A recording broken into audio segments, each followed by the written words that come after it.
Historia inayolenga elimu kwa wanafunzi kupitia chombo cha redio inasawiana na makuzo ya redio nchini, hasa katika miaka ya 50 na enzi ya wakoloni, kutilia mkazo maelekezo ya utangazaji kwa walenga wa Afrika, hasa katika kuanzia mwaka 1953 wakati wa kuanzilishwa kwa ABS, African Broadcasting Service, nchini na serikali ya kikoloni. Enzi hiyo ilikuwa ni bali na kueneza propaganda ya kikoloni, pia kuendeleza elimu kwenye maeneo nyuma kielimu, na hasa kulikokuwa na upungufu wa walimu. Elimu hiyo kwa zaidi ililenga shule za msingi na kuzingatia masomo ya Kiingereza, hisabati na sayansi. Misingi ya taratibu iliweza kufuatiliwa, ambayo iliwashirikisha walimu na wanafunzi kwa kila darasa lililoweza kulengwa. Baada ya kunyakua uhuru toka kwa wakoloni mapema ya miaka 60, serikali ya Mwafrika ilitilia uzito swala la mafunzo redioni kama mojawapo wa nguzo imara ya kuendeleza elimu katika jamhuri. Kupitia Wizara ya Elimu na Wizara ya Habari na Utangazaji, sera zilizoandaliwa hususan kufanikisha elimu kwa redio, sera kwa zaidi zikilenga maeneo ya mashambani ambako walimu na vitabu vilikuwa na upungufu. Miongoni mwa watangazaji husika kwa upeperushi wa vipindi vya elimu katika studio kabla na baada ya Kenya kujitawala walikuwa ni pamoja na Said Tile, Peter King, John Ball, Ahmed Darwish, Abdul Kasim. Hapo kabla ya uhuru na baada ya uhuru wakawa ni kina Kalimani Luyeye, Wilson B, Rose Wanjiru, Peter Anyang' Nyong'o, Emmanuel Okubaso na hatimaye James Onyango Joel. Ni katika pilka hizi ambapo Gumzo Mtaani iliweza kukutanika na mwalimu James Onyango Joel na kula gumzo la ana kwa ana katika mtaa mmoja hapa mjini Nairobi, na kwanza kutaka kujua James Onyango Joel ni nani. Mimi kabisa kuzaliwa, wajua, mzee wangu alikuwa ni mtaalamu wa mambo ya afya. Kwa hivyo kwa hospitali nilizaliwa Kakamega. Basi na kutoka hapo nikaja nyumbani nikasomea Gotosembu Primary School, halafu nikaenda Ambira High School. Na Ambira High School ametoa wengi ambao wanajulikana, kina James Orengo, kina nani, kina PLO Lumumba. Huyo anahusika sana na maneno ya judo. Sasa namna ambavyo sasa, maana Ambira High School ni shule moja ambayo unaweza kusema kwamba ni one of the best schools, the national school in the country. Maana katika mitihani yake tulikuwa tunaona kwamba ilikuwa inaongoza sana katika mambo ya mitihani. Kuna wakati mmoja tulikuwa 100% pass. Yani hakuna mtu ambaye aliweza kuanguka. Aliweza kuanguka. Sasa namna ambavyo umesema kwamba umezaliwa kule pande za Siaya. Ndio sasa Siaya County siku hizi ambayo inaongozwa na Governor Orengo, ambaye tena ukasema kwamba mlienda katika shule moja labda Ambira High School. Yeye alikuwa Ambira boarding, kisha akaenda Alliance ile form 5 na 6. Ni kama Samilui rafiki yangu. Manake Samilui alikwenda Thika High up to form 4, lakini baadaye akakwenda Alliance form 5 na 6. Sasa tuambie sasa, mambo ya ulezi wako ukiwa kijana barabaro kule Siaya, hali ilikuwa namna gani? Mimi nilikuwa najulikana kama mtangazaji wa mpira, naweka ni magazeti mdomoni, kisha natangaza fulani ana mpira hivyo.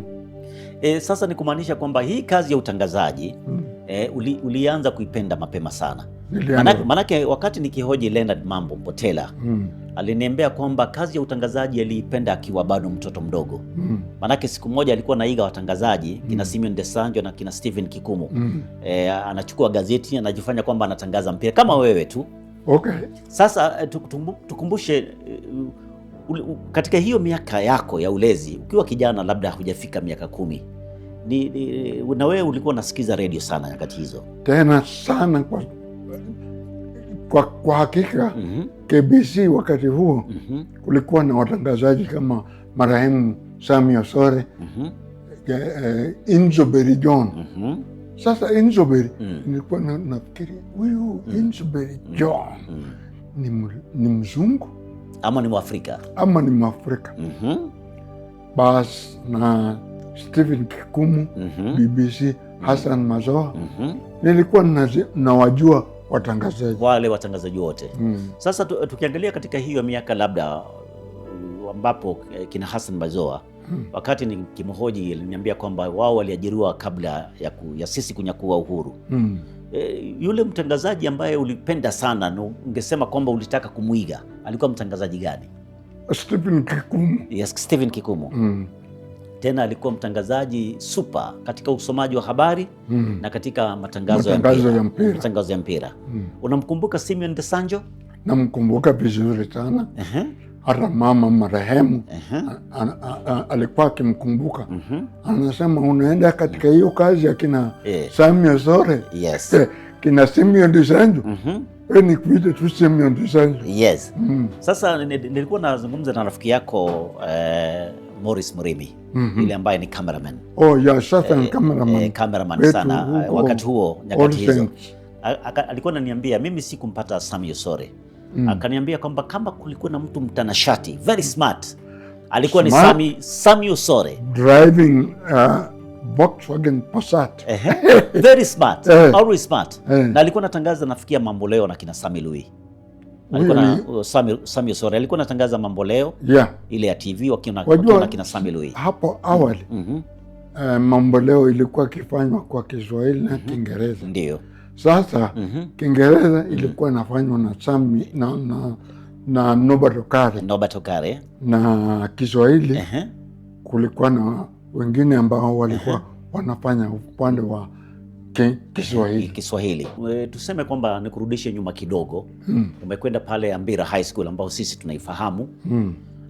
Na umemaliza mpaka ile kidato cha 4. Sasa utakuja kwenda kosi fulani ama utaajiriwa mara moja hiyo? Mimi waliponiangalia wakasema huyu anatoshana na utangazaji.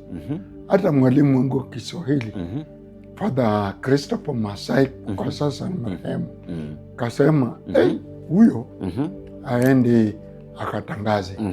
Ni tokana na kuoneshana mapenzi yake ya utangazaji kuanzia akiwa Ambira High School, ambapo James Onyango Joel alijipata katika Sauti ya Kenya, wakati huo ndio VOK, na kuwa mpeperusho vipindi vya kimasomo kupitia idhaa ya Kiingereza General Service nyakati hizo. Bali na masomo ya Kiingereza, Kiswahili, hisabati na sayansi kuwepo mapema, somo la historia na jiografia liliweza kujumuishwa kwa utaratibu wa elimu redioni. Mafundisho haya yaliweza kuandaliwa na wataalamu wa elimu ambao waliifanyia kazi taasisi iliyoandaa mitaala na taratibu na maongozo ya elimu, Kenya Institute of Education, chini ya Wizara ya Elimu. James Onyango Joel, hata akiwa shule ya upili na kubarikiwa na ulimi mwepesi wa kutamka maneno, aliweza kushirikishwa kwa makala ya masomo redioni. Hapa anatupa kumbukizi. Naitwa na wale ambao walikuwa wanafanya katika school broadcasting ya kwamba huyu ana sound kama mwalimu, lazima tutamtumia. Na vile nimesoma Chinua Achebe, nikasema ni hivyo hivyo. Sasa utapata kwamba yale mazingira ambayo uliweza kulelewa kule Nyanza, kule Siaya, utapata kwamba wale wakazi huwa na ndimi fulani katika matamshi, lakini wewe katika matamshi yako huwezi kusema kwamba wewe ulilelewa mashambani. Hali ilikuwa namna gani? Ni kipaji. Mimi nimelelewa mashambani na hapa Nairobi. Kusema ukweli, nikiingia form 1 ndio nimekuja. Ulikuja tuambie, turudishe nyuma kidogo. Ulikuja Nairobi mwaka gani? Mara yako ya kwanza kuja Nairobi? Mwaka wa 1965. 1965. Alafu 66 nikaingia katika elimu ya sekondari, elimu ya sekondari ya shule ya upili. Wakati ambapo sasa umekuja kuajiriwa sasa, umeajiriwa na Wizara ya Elimu ama Wizara ya Habari na Utangazaji? Elimu. Wizara ya Elimu. Mimi katika cheo kule lecturer teacher niliajiriwa hivyo na makao yangu yakawa Kenya Institute of Curriculum Development. Curriculum Development. Sasa hii kazi ya utangazaji sasa ulipata kina nani sasa katika ile mambo ya school broadcast, ndio sasa ukapata ile in service training katika mambo ya studio?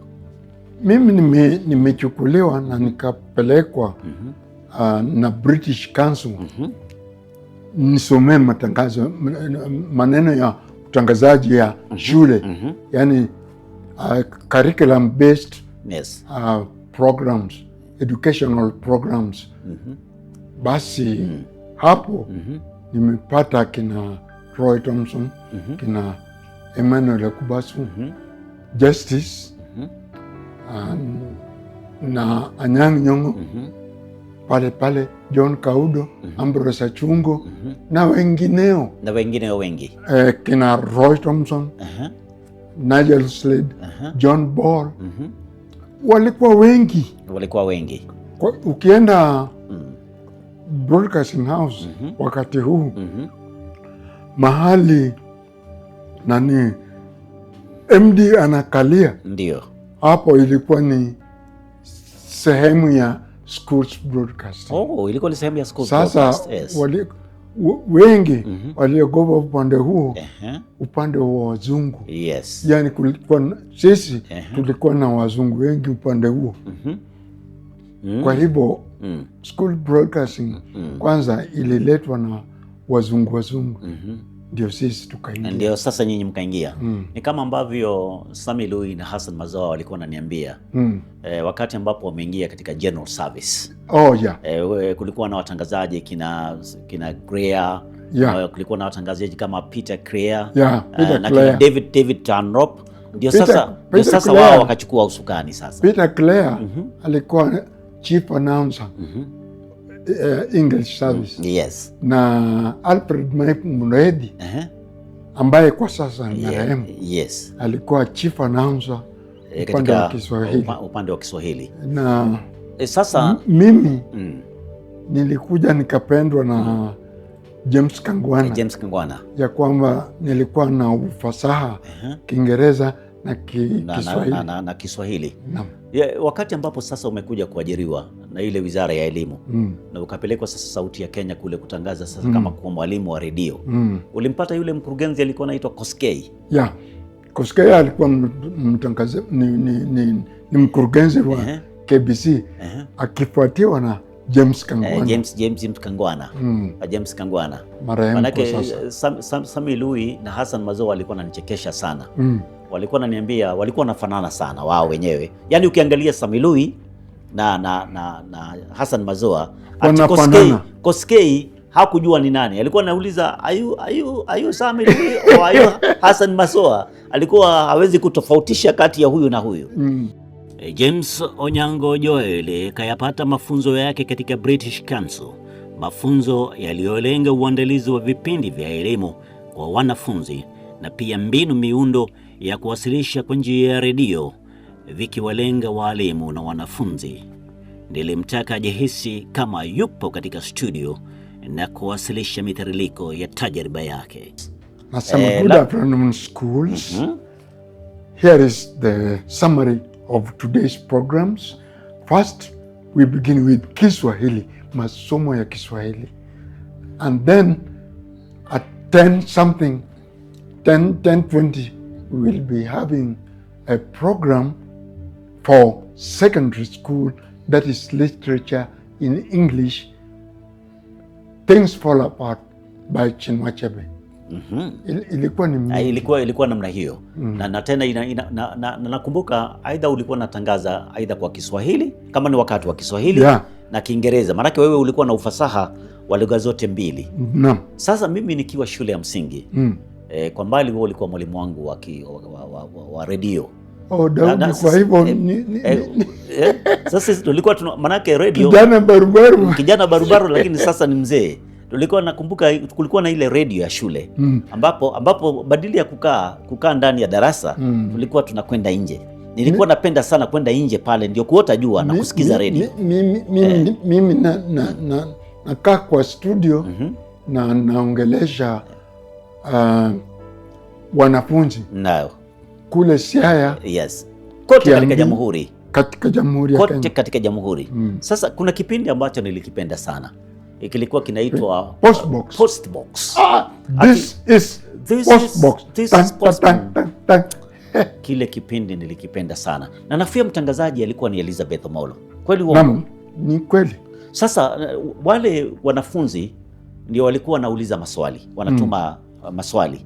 Alafu maswali wakiuliza kama hatujui tunaenda kwa wataalamu kutupatia undani. Basi tunakuja tunajibu sisi tunajua kila kitu. Mnajua kila kitu. Baraka sasa na Njoroge Mwaura saa zingine. Na Njoroge Mwaura vile vile. Alikuwa mtangazaji sana na National Siaya. Yeah. National Siaya akafanya vipindi vingine vingi sana vya Standard 5. Yes. Hata kwa sasa ukiangalia kuna jina mimi umuita. Huwa unamuitaje? Katika ile grupu yetu ya watangazaji. Simba. Simba. Ndio nakumbuka.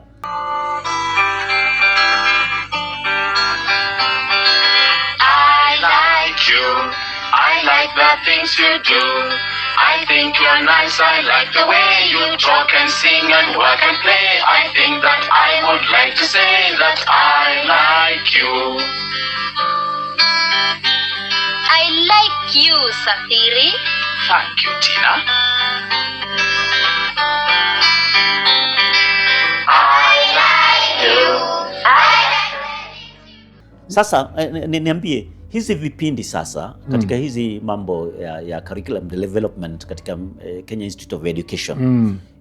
Hizi vipindi vilikuwa vinarekodiwa wapi? Ndio kusudi zilete sauti ya World Bank katika taasisi ya elimu ya Kenya. Yaani hapo taasisi ya elimu ndipo staff pale. Lakini wananiita njoo tusaidie, kuna kitu fulani kinatakikana. Ilikuwa KIE ama ilikuwa KIE? Ilikuwa KIE. Kenya Institute of Education. Yes. Ndio baadaye ikawa Kenya Institute of Curriculum Development. Sasa njina ya kuchukua kila kitu. Sasa wakati ambapo sasa umekuja, manake tutakuja kuingilia mambo yako manake wewe ni mwanamuziki. Unapenda sana mambo ya muziki, lakini hiyo ni baadaye. Hapana, baadaye sasa hivi tu. Muda si muda tutaingilia lile swala. Sasa wakati ambapo sasa umekuja ukastaafu kutoka kwenye redio na labda ukapewa ile michuzi yako ya kwenda kustaafu. Michuzi. Ulimwacha nani? Kuna yule mwalimu ambaye uliacha akisimamia mambo ya redio ama ilikuwa? Wajua, ni kama muziki. Huwezi kuita Kanja aende amfuate Franco kwa sababu anataka kuwa kama Franco. Ni mapenzi yake yeye mwenyewe. Kwa hivyo yule ambaye yuko sasa pengine alipenda na Udili. Nilimwangalia kwa nyuma pole pole, nikasema huyu anaweza ingia maneno ya elimu kwa redio. Ndio. Na tutafuatilia tu. Okay. Kwa sababu hata mimi bado napenda sana zile vipindi. Manake unajua zinatoa kutu katika mambo ya masuala ya elimu. Bado mimi napenda vile vipindi. Unajua wakinipigia simu hapa naenda tu. Siku hizi manake mimi husikiza sana ile English service ambayo ilikuwa inaitwa General Service. Ni kama sasa vipindi siku hizi zinawekwa na mtangazaji wa zamu. Sio, hakuna yule mwalimu speciali wa curriculum development ambaye anakuja studio. Ni kama yule sasa mtangazaji wa zamu analetewa vipindi alafu anaweka alafu anafuatanisha. Kweli uongo? Kweli. Lakini wakisema wanataka bridge wananiita. Wanakuita. Wananiita, nasema hapa nitahitaji kitu fulani katika curriculum. Tunaangazia maswala gani? Ndio. sasa naangalia yote hayo kabla sijaenda studio. Uzito wa elimu kwa wanafunzi kupitia chombo cha redio uliongezeka kigezo wakati ulimwengu ulijipata kufungwa kutokana na ugonjwa wa COVID-19 kwa takriban mida ya miaka 2 hivi. Sekta ya elimu kwa wanafunzi ilizidi kupeperushwa kupitia Sauti ya Kenya, na wanafunzi kuendelea kunoa makali yao kwenye sekta ya elimu. Mwalimu James Onyango Joel anaiongelelea hali halisi. Kweli. Naam. Waliona umuhimu sana wa vipindi vya redio. Manake najua hata kama shule zimefungwa bado wanaweka zile vipindi, wanaendelea kuwafunza. Ni kama ile curriculum development. Yes, niambie. Kwa sababu ni curriculum based programs, educational programs. Tunaweza sema someni vijana hiyo any topic, lakini hamna mpangilio. Hakuna mpangilio. Alafu kuna ile signature tune, sijui ilikuwa nakuja kwenye kipindi gani. Someni vijana. Na. Mwisho. Yani wimbo ambao ulicharazwa na marehemu Ben Blasters Obulawayo. Nimefanya utafiti huko kwao. Anatoka kijiji gani, alikuwa ni mwana wa nani, na Rikisho Olonde, na kitu gani kilimfanya aimbe someni vijana. Ile nyimbo nailipenda sana na ilikuwa na sauti safi. Sasa manake tulisema kwamba wewe ni mtangazaji ambaye anavalia juga mbili. Wewe ni mwalimu katika redio na ukaniambia kwamba namna ambavyo ulichukua hatamu kutoka kwa Justice Emmanuel Okubasu na vile vile Profesa Anyang' Nyong'o na yule mwingine sijui simkumbuke yule mtaja ni nani. Ni wengi na wazungu wale. Sasa lakini John Ball. Lakini sasa Nigel Slade ndio wale wazungu wale. Lakini sasa jina lako tena linafahamika sana katika mambo ya Zilizopendwa. Tulikuwa vijana, tulicheza na masomo. Mbali na masuala ya elimu kwa redio kama mtangazaji wa zamu, Mwalimu James Onyango Joel alikuwa analipenda sana somo la historia lililowalenga wanamuziki. Hapa akijulikana kama JOJ, mtangazaji huyo kwa miongo mingi aliweza kupeperusha hewani kipindi cha Zilizopendwa kilichoandaa enzi za nyimbo za zama zake, hasa akilenga kanda hii ya Afrika Mashariki na Kati. Gumzo Mtaani ilitaka kujua kwa nini JOJ akavutiwa zaidi na muziki wa zama hizo. Kwa sababu mzee wangu alikuwa na nyimbo nyingi na alikuwa na gramophone. Kwa hivyo mimi nilipenda maneno ya muziki nikiwa ngali ni mdogo. Kwa hivyo sasa hizo nyimbo ni baba alikuwa nazo. Kwa hivyo nilikuta wakati moja nyumbani, nilipoenda nyumbani wanazirusha, wanatupa. Nikasema hamjui mnafanya nini? Hiyo ni akiba, ni kama dhahabu. Sasa niambie, manake baba yako ni kama alikuwa katika masuala ya udaktari hivi. Na umelelewa wewe ni dynasty, umelelewa vizuri sana. Manake hata kwa sasa unakaa kijana barubaru. Kile kinanda bado kipo. Kiko. Yetu nyumbani nimehifadhi. Hakiko hapa, ningependa sana kukiona. Sijui kama ungetuma picha. Kiko nyumbani. Wakati ambapo tukimaliza haya mazungumzo utapiga simu kule, wachukue picha halafu wakutumia, halafu nitumie. Sasa kile kipindi chako kilikuwa maarufu sana.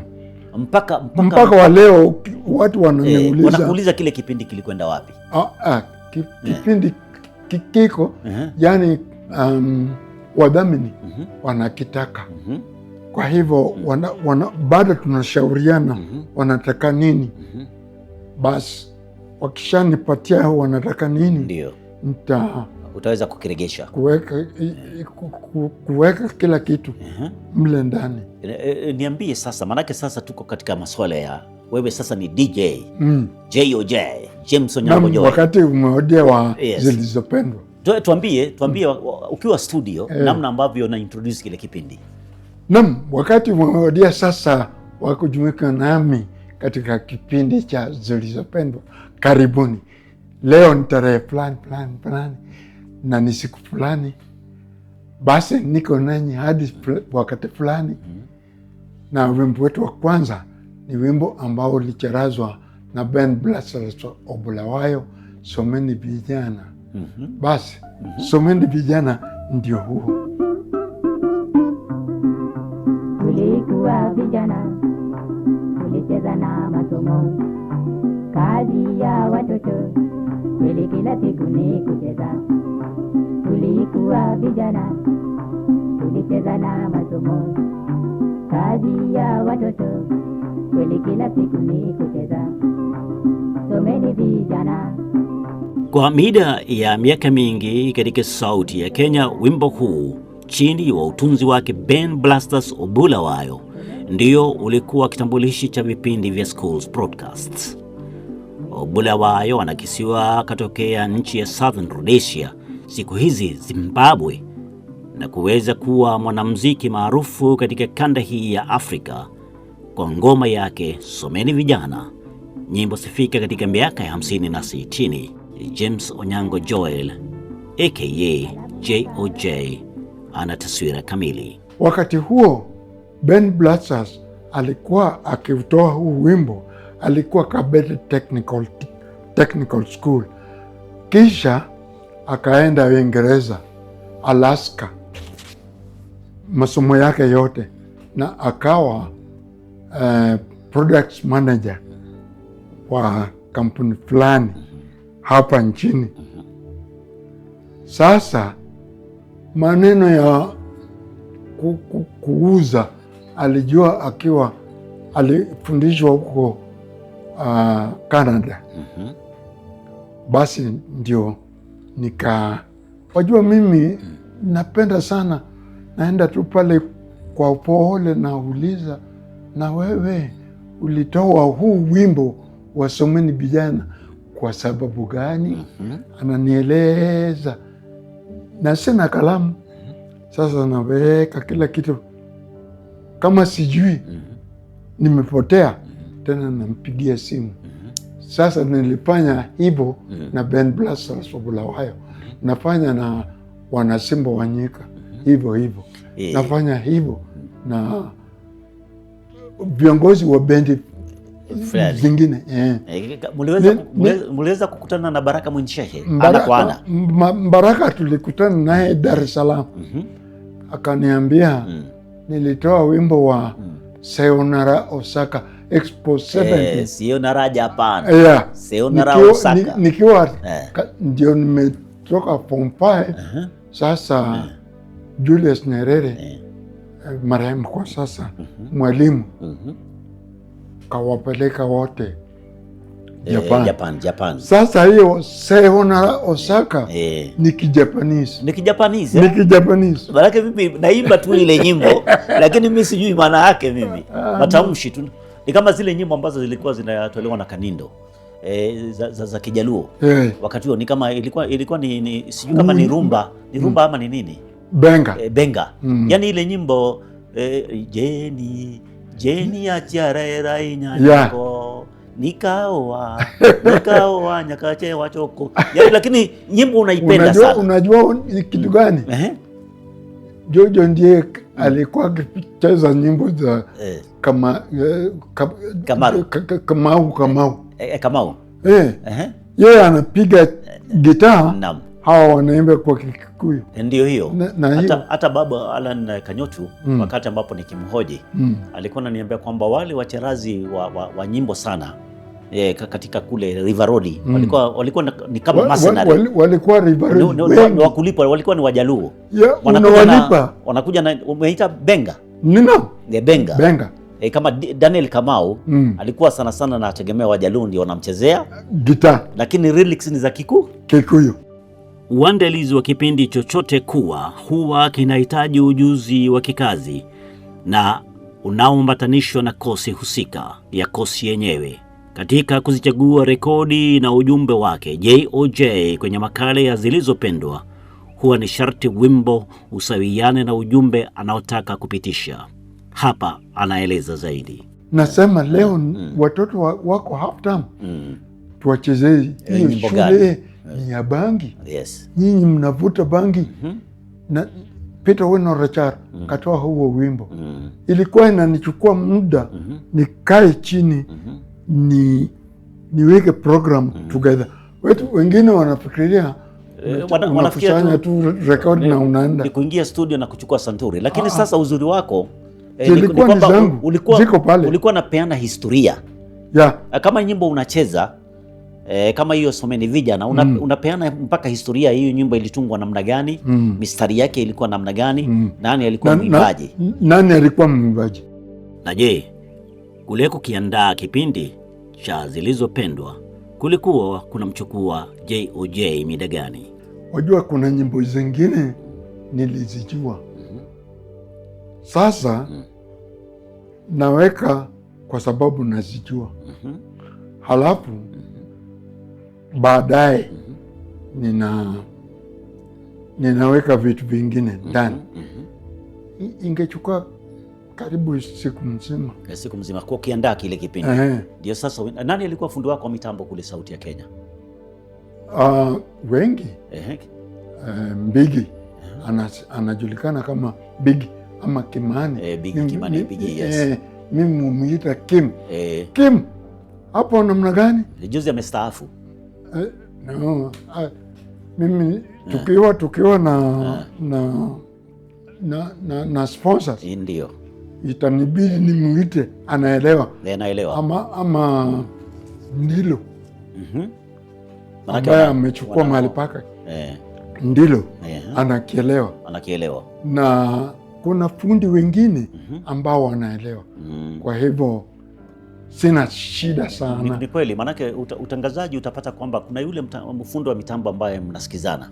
Kama mimi nikifanya vile vipindi vya biashara vya ulimwengu wa Red Kilowatt, aidha nimpate Butch tena alikuwa mzuri sana ama Kip. Ni Muhindi na alikuwa anaelewa Zilizopendwa. Ama Kip.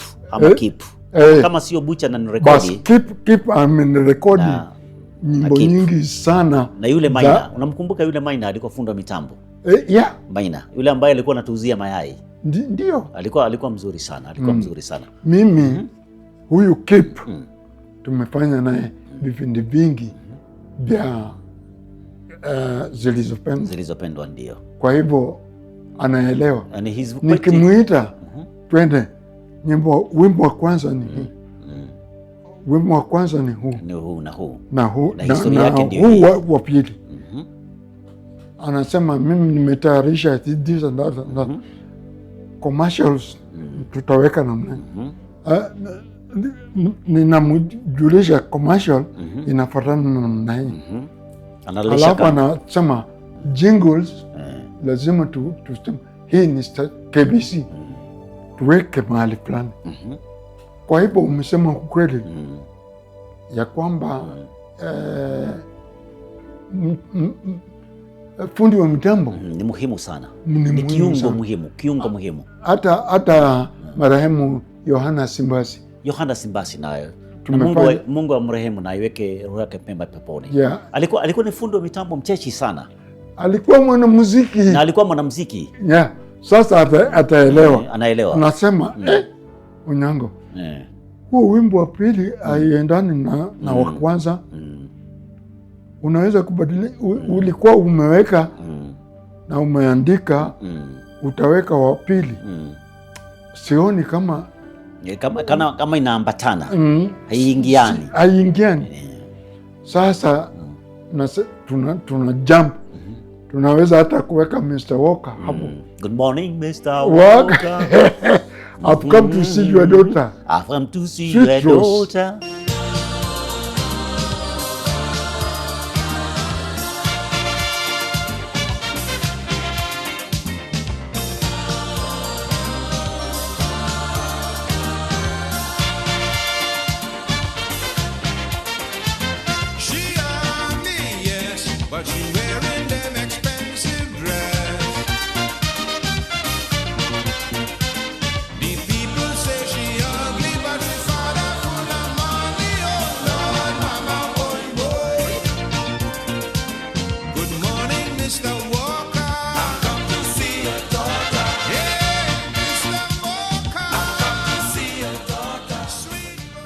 Usakati wa ngoma zilizopendwa na JOJ ulikita mizizi sio tu katika kanda ya Afrika Mashariki na ya Kati, bali pia walizipata ngoma mwafaka hata katika dola ya Zambia.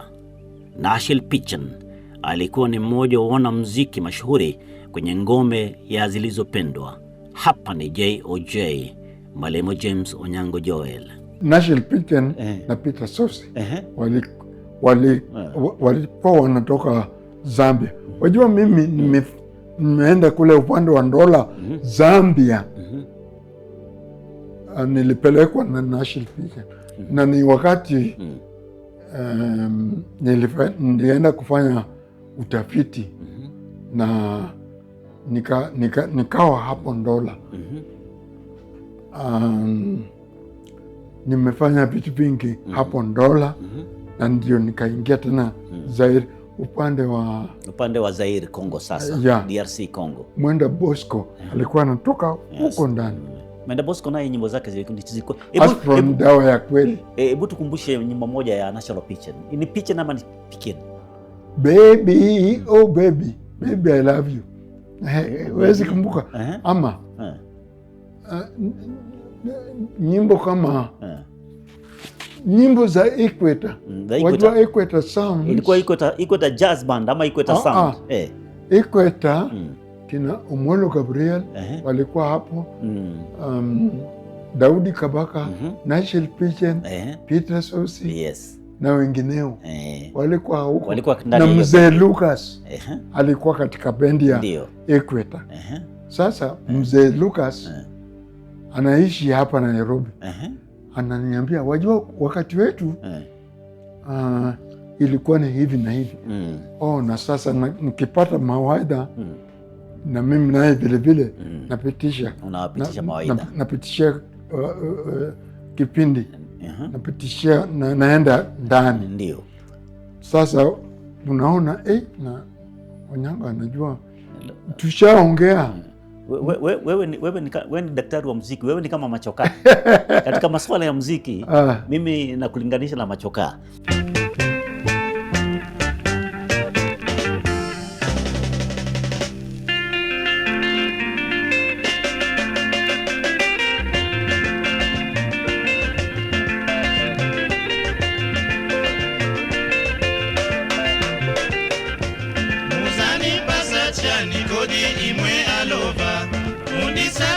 Chani munita ila ntawi nilibe mpata otaya ndi malova.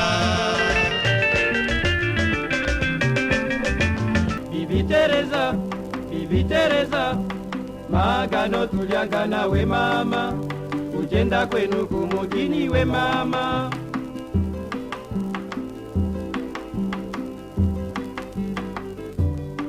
Mbinu miundo tu kuwapa kumbukizi za JOJ kwenye chapa ya zilizopendwa. Hapo chini kwa chini akiwa ni Jean Bosco Mwenda, mwanamuziki mashuhuri kutoka Jamhuri ya Democratic Republic of Congo.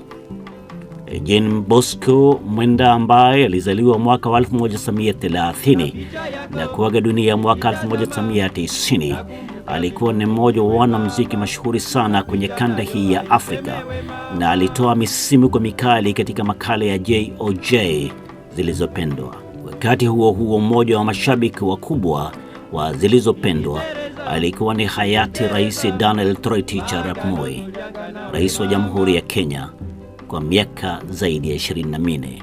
Hapa ni JOJ na kumbukizi zake. Aliniuliza na huko Kongo ulijuaje mama ya huyu Franco amekufa na wewe unatuambia jina la mama, jina la baba, ulijuaje? Nikamwambia mzee, hii ni research program, nitaenda nisome vitabu. Kuna vitabu vingine vitabu ndio utakuta yeye baba yake alikuwa anaitwa Emongo Luambo. Emongo Luambo. Emongo Luambo. Emongo Luambo ndio. Na mama yake alikuwa akiitwa Mbonga Makiese. Sasa Mzee Moi alishangaa, unajuaje hawa? Nikasema nimeenda kule na ukafanya utafiti na sijafanya fulani. Enda ufanye mengi. Marehemu Lwambo Lwanzo Makiadi amefariki. Ulikwenda mpaka Kongo kuwakilisha Kenya. Ndiyo. Nani alikuthamini? Mzee Moi. Mshawahi kuzungumza ana kwa ana na Moi? Namna ambavyo tunakula gumzo na wewe. Kuna kijana yangu mmoja alienda kwake. Wasema ati anasema yeye ni kijana wako. Nikamwambia naam. Ni sawa. Alikuwa amekuita kule ikulu ya Nairobi ama alikuwa amekuita wapi? Sasa hiyo ni masuala ya ndani sasa. Masuala ya ndani. Lakini ulikwenda mpaka Kongo. Mazishi ya marehemu Franco. Naam. Manake hata Mzee Moi alipenda Franco sana, manake anakuja kumtumbuiza wakati wa siku za kitaifa na State House.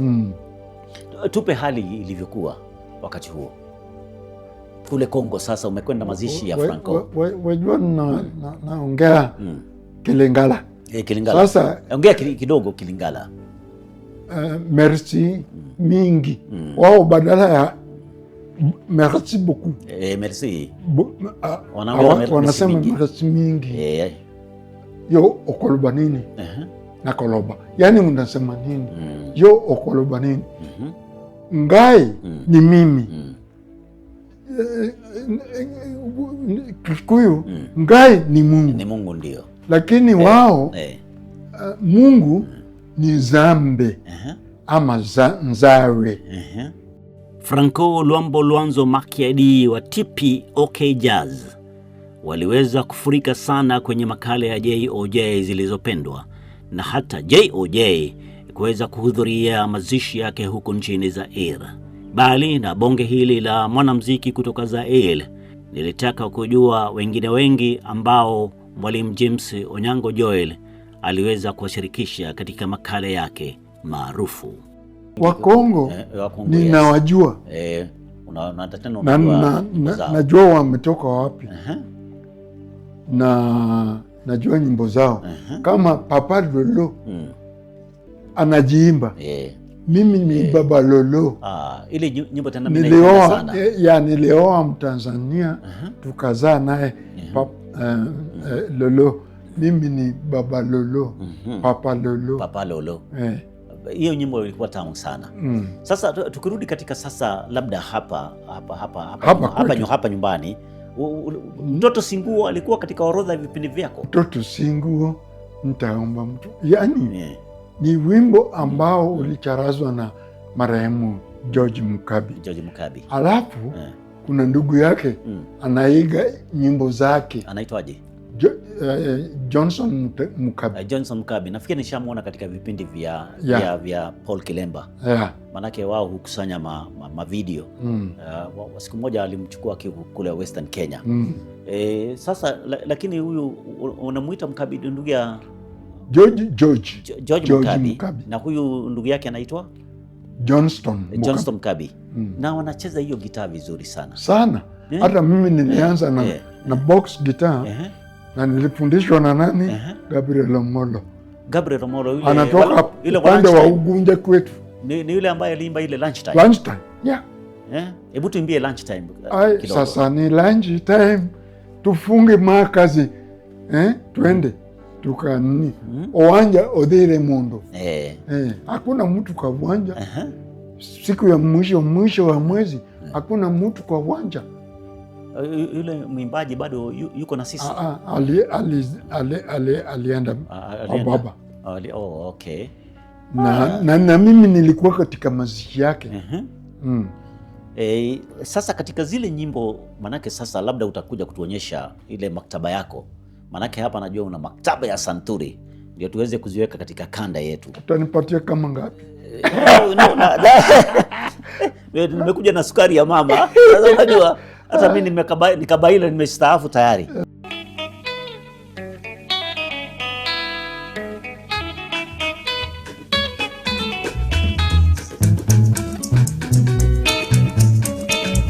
Sasa ni lunch time, tufunge makazi, twende kwa chakula, tuje tena sana.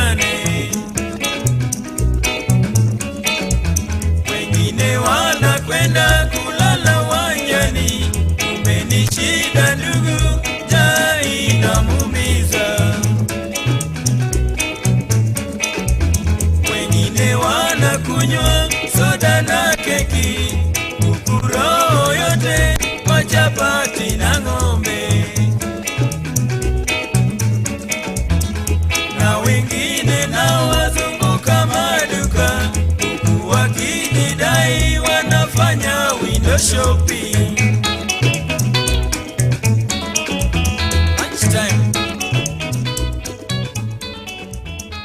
Umaarufu wa Mwalimu James Onyango Joel kama mtangazaji mwandalizi wa makala zilizopendwa uliweza kusambaa katika kanda hii ya Afrika tokea madola ya Zambia, Zaire, Democratic Republic of Congo, Zambia, Zimbabwe, Uganda na hata mandugu zetu jirani wa Tanzania. JOJ alikuwa rafiki mkubwa wa Benjamin Mkapa na David Wakati, enzi zao wakiwa watangazaji kwenye Radio Tanzania Dar es Salaam. Hapa anatupatia uhondo kamili na David Wakati. Na yeye alikuwa ni director of broadcasting Radio Tanzania. Namsikia huko usiku anafanya continuity. Alisema mimi sikuzaliwa director, nilizaliwa mtangazaji. Kwa hivyo mtaendelea kutangaza. Aliendelea kutangaza tu mpaka wale sijui anatangaza. Anatangaza. Na tena alikuwa msomaji wa habari mzuri sana. David Wakati. Radio Tanzania Dar es Salaam. Jina langu ni David Wakati.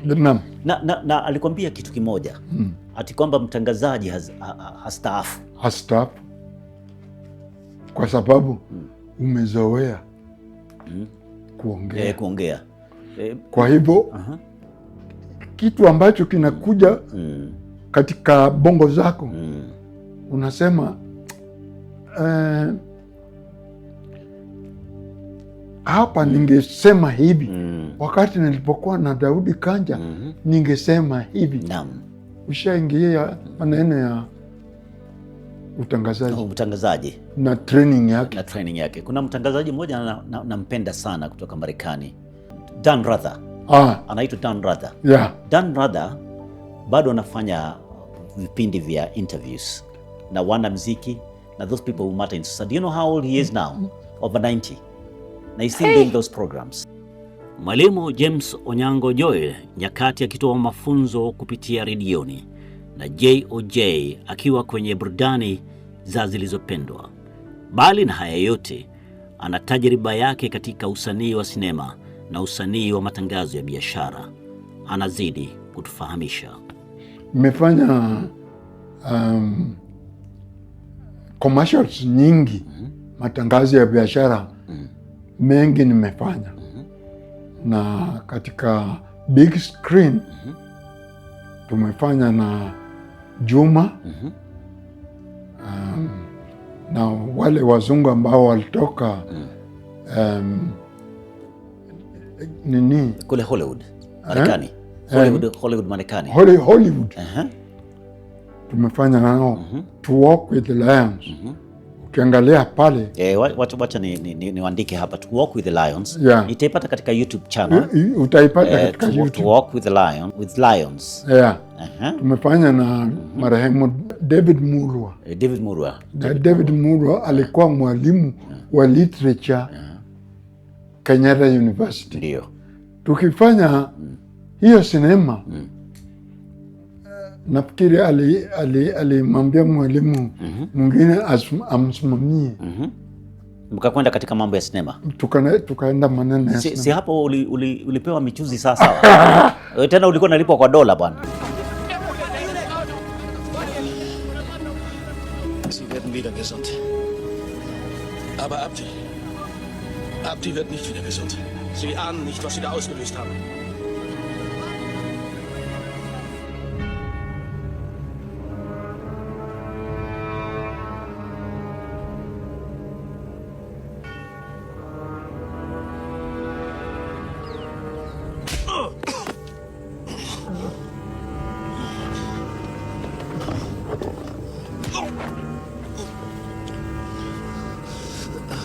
Weißt du, wer der Ranger war, der wegen dir getötet wurde?